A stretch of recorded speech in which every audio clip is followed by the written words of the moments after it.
tell me a little bit about your history here in Decatur. Tell me about your history as a person. Okay, all right. So I'm born and raised here in Decatur. I have, after completing medical school and all of that, I came back to Decatur, completed my residency here in Decatur. I always had the intent of returning to Decatur. My goal as a teenager in the 8th grade, I decided that I wanted to be a physician, and I was going to work for then was WICS Clinic, and I'm going to provide services to individuals because I believe that they should have quality health care, and it shouldn't be related to how much money you make. Okay. Where did that come from?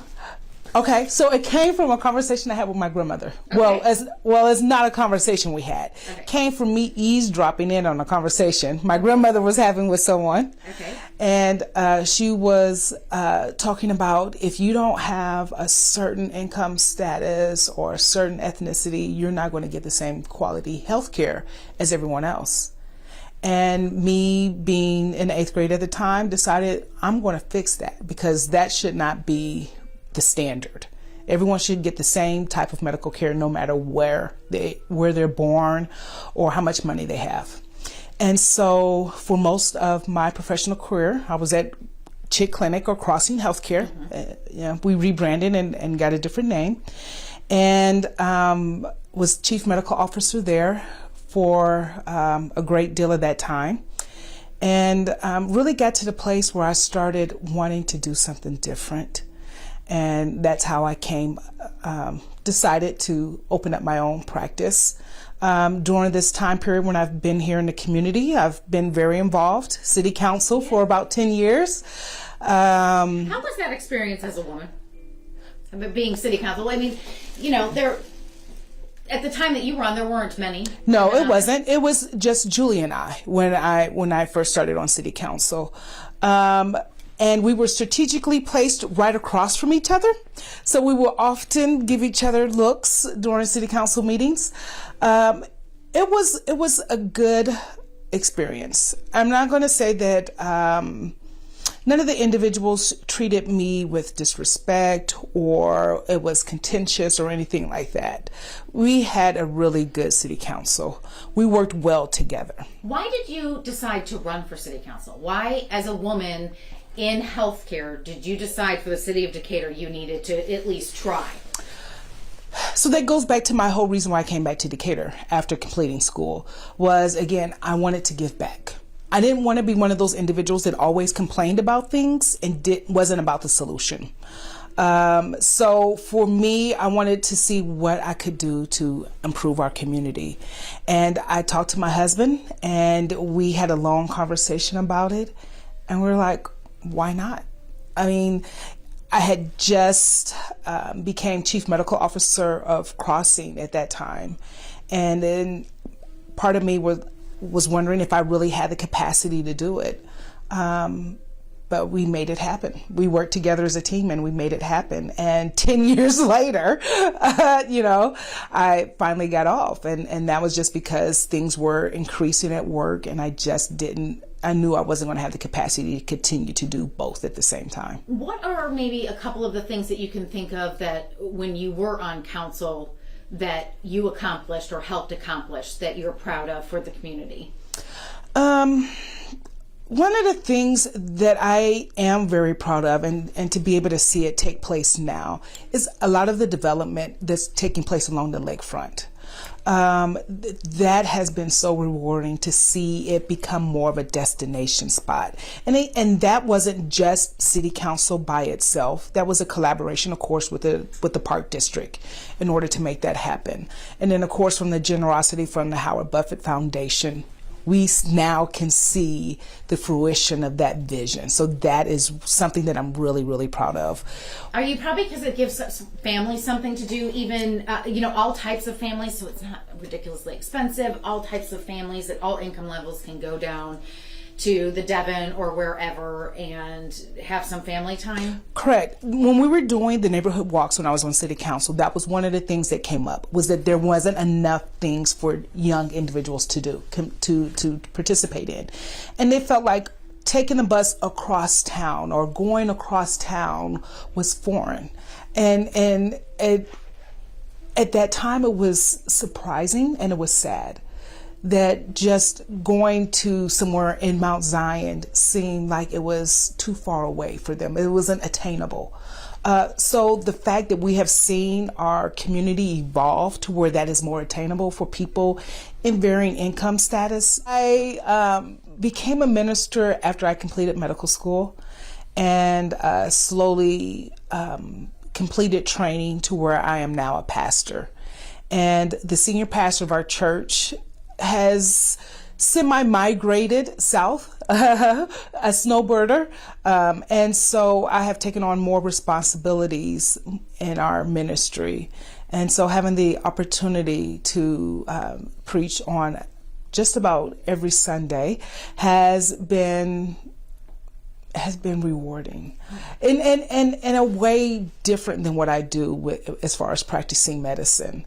I look at my career progression as being able to help individuals grow, period, in a holistic manner.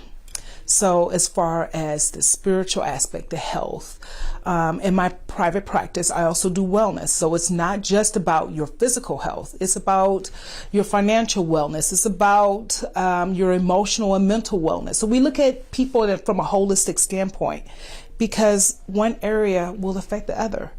And having the training to be a physician, I'm an executive coach and a pastor. So there's multiple areas of people's lives I'm able to touch in a positive manner. You said this all kind of started in 8th grade.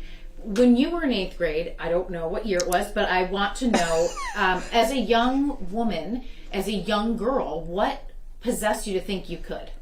Because at that time, I would think that it would be difficult, especially somebody who was African American. You know, I don't know why I thought I could do it. One of the people who served as a mentor, you know, from a distance was Dr. Odensi, because I hadn't seen an African American medical provider in our community, and I knew of her. Even though I take that back. She did come once to a church function that we had, and she gave a talk on what it took to be a physician. And after that talk, we had a brief conversation afterwards, and it's like, that is what I want to do. I can do that. And since then, my high school career was all focused on going to college so I can become a physician. Even me joining the military, it was making sure that I had the financial resources so that I can become a physician. I received scholarships that was along that line. I mean, I was very focused, and I never thought I couldn't. I'm just going to press forward. I didn't really have a whole bunch of plan Bs or a plan C or any of that other stuff. It was, this is what I want and this is what I'm going to do. A woman in a physician's world where obviously there are plenty now, but they were, at the time you went into it, there were a lot of nurses. They were, the background. They weren't the actual physician. Right. And there were a lot of times when people would assume that I was a nurse when I walked in the room. And it's like, no, I'm Dr. Ray. It's nice to meet you today. My own nephew, when I was first starting off, he was like, women are nurses. Women can't be doctors. Women can be doctors. And it is totally okay. And we don't have to have those sexist views. And so it's a lot of conversations and educating people. And it was a little, I'm not going to say it was easy. It was difficult starting off with being one of the only few women as well as minorities in the medical field. But that's when you have to persevere. You get your village of people that's going to encourage you. I had several mentors along the way who I tapped into on a regular basis to get my head cleared so I can stay focused. And now I get to repay that by being other individuals' mentors. I am to see that my hard work paid off. All right. Anything else you want to add about young girls looking to do whatever they want and might be looking to you as one of the only doctors that they see? So one of the things that I am also doing is that I'm an executive coach. So I work with physicians, and most of the people I have been working with here lately have been women physicians. And we tend to have a lot of issues with imposter syndrome, feeling like we can't, feeling like we still have to prove ourselves, that we have earned the right to be in certain spaces and places. And my message to young girls as well as women is to own the space that you have fought to be in. You've gone to school. You've took all the hard knocks. You've come out successful. Now own it, because you deserve the right to be there. And just because you're a woman doesn't mean you're not capable. Just because you still want to have a family doesn't mean you can't have a family and a career. We can have both. And you just got to learn what those values are for you and to frame your career to where you can have that satisfaction. Not to shrink in the corner. Don't allow yourself to be minimized or devalued. Stand up tall, back straight, and just walk in the room and realize that you earned the right to be there. Where is that going? Oh, as far as women in positions in leadership, as far as executive roles, is booming. The sky is the limit. And truly our only limiting factor is going to be ourselves. And so it's for me, it shows where my work as an executive coach has been really important and profound, because women leave our sessions realizing, why am I saying that stuff to myself? Why am I saying all the negatives instead of stating the positives? How can I reframe what I'm telling myself so that I can achieve the goals that I have, or so that I can show up in this space the way I desire to show up and not wear labels? That has been that has been very rewarding to me, to be able to help women own the label that they create, not the label that someone else puts on them. Thank you for watching. Make sure you subscribe to our YouTube channel and watch more videos from News Channel 20.